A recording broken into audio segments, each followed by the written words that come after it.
जो काम नरेंद्र मोदी 2019 का चुनाव जीतकर करना चाहते थे और नहीं कर पाए, वो काम नरेंद्र मोदी ने 2024 का चुनाव ऐलान होने से 5 दिन पहले कर लिया। 2019 में कानून आया तो हंगामा मच गया था, दंगे हो गए थे, शाहीन बाग हो गया था, तब तो चुनाव भी नहीं था। अब चुनाव से ठीक पहले 39 पन्नों का नोटिफिकेशन आ गया है, फिर भी एक सन्नाटा सा है। ये सन्नाटा क्या कहता है? इस सन्नाटे के दो ही मतलब है, या तो मुसलमान समझ गए हैं कि सीए आने से कुछ नहीं होगा, या उन्होंने अपने आप को समझा लिया है कि मोदी ही आ रहा है इसीलिए सीए आ गया है। मुस्लिम मोहल्ले के कैलकुलेशन से अलग भी एक कैलकुलेशन है जिससे लोकसभा की सीटें तय होती हैं। सीए का ये कैलकुलेशन क्या कहता है, इस रिपोर्ट में आपको दिखाते हैं। सीएए आ गया। सीए पूरे धूमधाम से आया।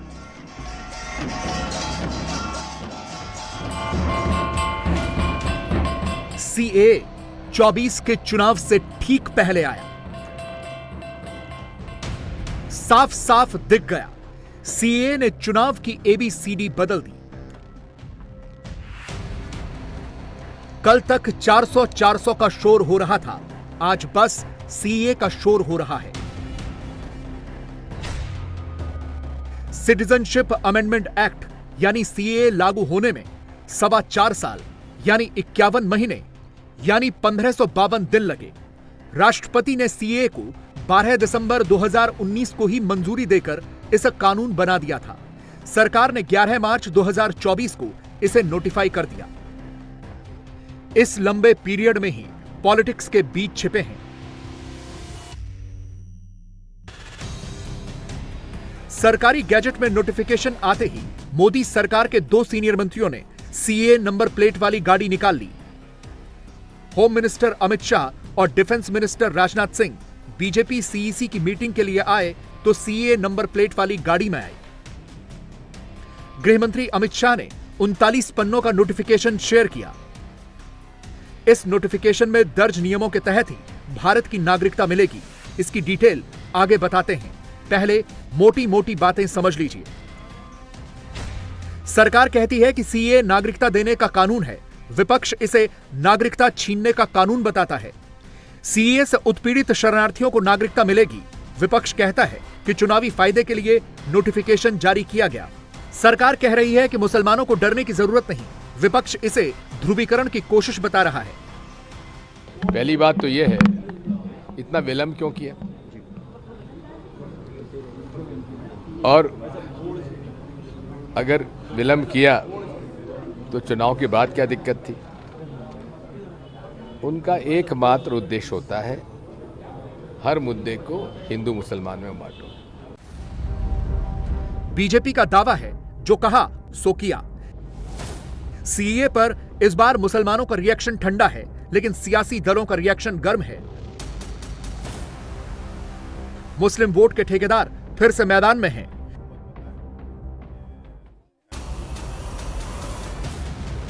राहुल गांधी की कांग्रेस, ममता बनर्जी की तृणमूल, अखिलेश यादव की सपा, लेफ्ट, लालू तेजस्वी की आरजेडी, बदरुद्दीन अजमल की एआईयूडीएफ, उद्धव ठाकरे की शिवसेना यूबीटी और शरद पवार की एनसीपी, ये पार्टियां खुल्लम खुल्ला सीए का विरोध कर रही हैं।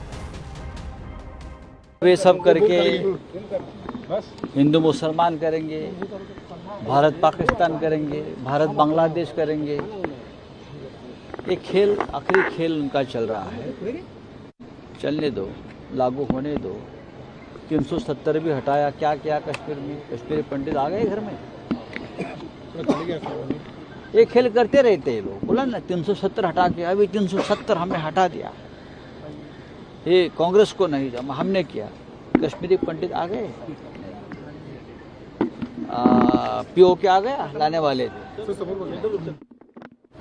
लद्दाख में चीन घुस गया, बाहर निकाला? नहीं निकाला।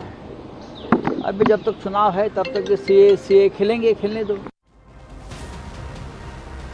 सीए लागू होने से हिंदू, सिख, बौद्ध, जैन, ईसाई और पारसी शरणार्थियों को फायदा होने जा रहा है।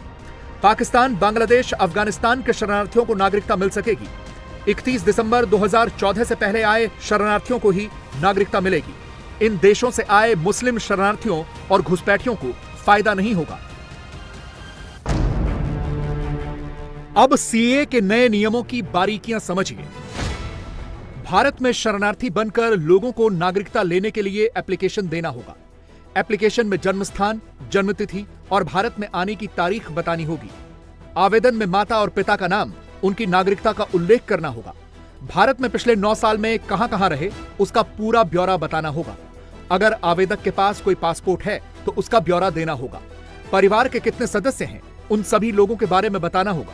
अगर शरणार्थी ने यहां शादी कर ली तो उसका भी ब्यौरा बताना होगा। सीए के नियमों के तहत शरणार्थियों के बच्चे भी नागरिकता के लिए आवेदन दे सकते हैं। हर आवेदक को अपने पिछले देश की नागरिकता छोड़ने का एफिडेविट देना होगा। सीए के नए नियमों के तहत हर एप्लीकेशन की स्क्रूटनी होगी। पहले डिस्ट्रिक्ट लेवल कमेटी स्क्रूटनी करेगी, फिर एम्पावर्ड कमेटी एप्लीकेशन को देखेगी। हर एप्लीकेशन का डिजिटल एक्नॉलेजमेंट स्लिप जारी किया जाएगा। नागरिकता लेने के लिए आवेदन करने वाले हर शरणार्थी को अधिकारी के सामने शपथ लेनी होगी। एम्पावर्ड कमेटी नागरिकता के आवेदन पर फैसला करेगी। एम्पावर्ड कमेटी के चेयरमैन के सिग्नेचर से नागरिकता का सर्टिफिकेट जारी किया जाएगा। सीए के नियमों में कहीं भी किसी भी नागरिक की नागरिकता छीनने का कोई प्रावधान ही नहीं है, लेकिन मोदी के विरोधी आज तक वही स्क्रिप्ट घुमा रहे हैं जो स्क्रिप्ट वो 2020 में घुमा रहे थे। 2020 में सीए पर जबरदस्त तनाव हुआ था। असम, बंगाल, दिल्ली और यूपी में हालात बिगड़े थे। शाहीन बाग में महीनों तक धरना चला था। दिल्ली में डीटीसी की बसें जलाई गई थीं। दिल्ली के कई मोहल्लों में आगजनी और फायरिंग हुई थी। लखनऊ में सीए के खिलाफ दंगे हुए थे। नोटिफिकेशन जारी हुआ। अब नोटिफिकेशन क्या है उसको पूरी तरीके से पढ़ना होगा, और जैसा मैंने अर्ज़ किया कि अपनी लीगल कमेटी उस पूरे नोटिफिकेशन को उस सिलसिले में जो कानून फ्रेम किए गए हैं उसको पढ़ेगी और उसके बाद अपनी रिपोर्ट पेश करेगी। उसके बाद ही कोई बात कही जा सकती है। लेकिन मेरी सबसे यही गुजारिश है कि किसी तरीके से पैनिक में मुब्तला ना हो, अमन अमान कायम रखें। और इससे जितने भी बयानात आ रहे हैं उससे ये बात तो जाहिर हो रही है, साबित हो रही है कि किसी की सिटीजनशिप नहीं जाएगी। मोदी के विरोधी चाहते हैं कि सीए पर किसी तरह फिर से तनाव हो जाए, जिससे उनके लिए ध्रुवीकरण वाला माहौल बन जाए। लेकिन सीए पर उल्टा हो रहा है। ध्रुवीकरण भी मोदी के फेवर में हो रहा है। सीए लागू करने में मोदी का क्या फायदा? सीए लागू होने से दीदी का क्या घाटा? यह समझना हो तो पश्चिम बंगाल चलना होगा। बंगाल का उत्तरी इलाका, जहां दार्जिलिंग, कूच बिहार, जलपाईगुड़ी, अलीपुरद्वार, उत्तरी दिनाजपुर और दक्षिणी दिनाजपुर जैसे लोकसभा क्षेत्र हैं, वहां राजवंशी आदिवासियों का बोलबाला है। बंगाल के दक्षिण पूर्वी हिस्से में, जहां कृष्णानगर, बानगांव, रानाघाट, बारासात और बशीरहाट जैसे लोकसभा क्षेत्र हैं, वहां मतवा समुदाय प्रभावी है। राजवंशी और मतवा पश्चिम बंगाल में सीए कानून के सबसे बड़े सपोर्टर यही दो समुदाय हैं। लाखों राजवंशी और लाखों मतवा बांग्लादेश से भारत आए, जो आज तक नागरिकता मिलने का इंतजार कर रहे थे। बानगांव में मतवा समुदाय इसलिए जश्न मना रहा है क्योंकि मोदी ने उनकी डिमांड पूरी कर दी।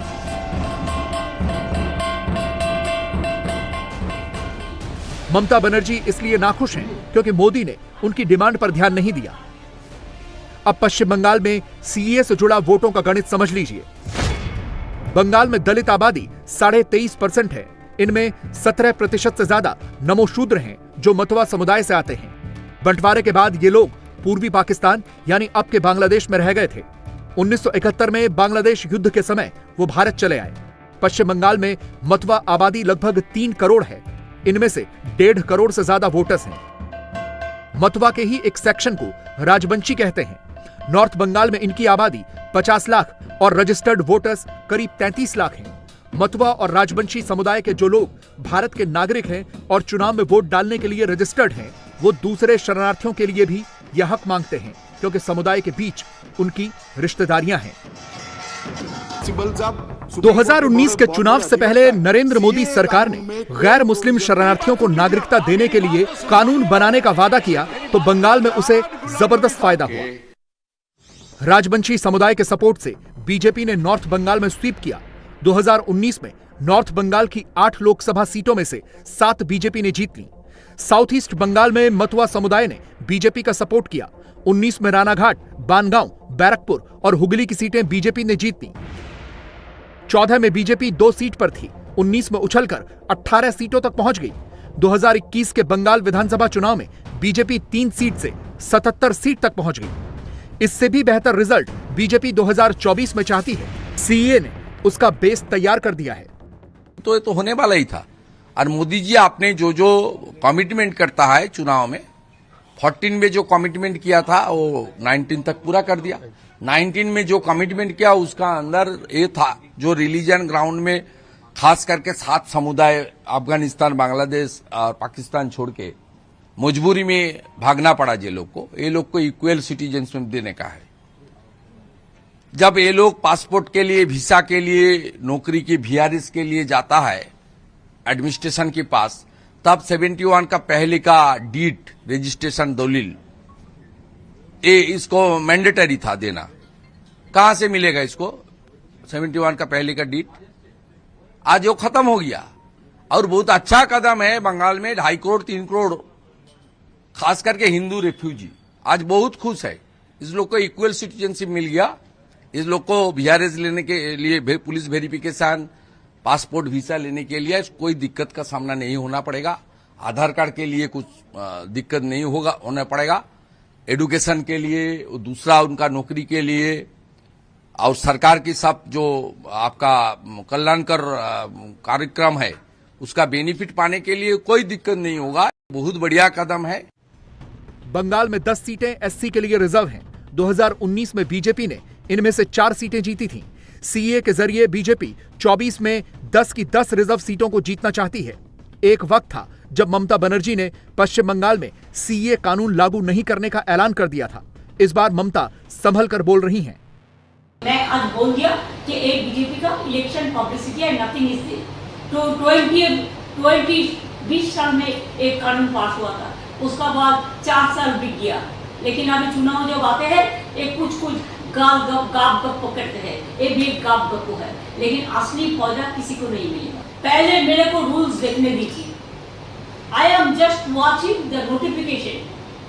अभी नोटिफिकेशन नहीं निकाला, रूल्स नहीं निकाला। रूल्स नोटिफिकेशन में अगर हम देखेंगे कि ये डिप्राइव कर रहा है लोगों का अधिकार को, तो हम उसको खिलाफ में लड़ेंगे। हम पहले हमको देखने दीजिए। I am watching. ममता दीदी सीए पर 2 बार हाथ जला चुकी हैं। तीसरी बार वो बच कर चल रही हैं। 30% मुस्लिम वोट के लिए ममता सीए का विरोध करती हैं, लेकिन मतवा और राजवंशी वोटर नाराज न हो जाए, इसलिए ममता अब खुल्लम खुल्ला विरोध नहीं कर रही।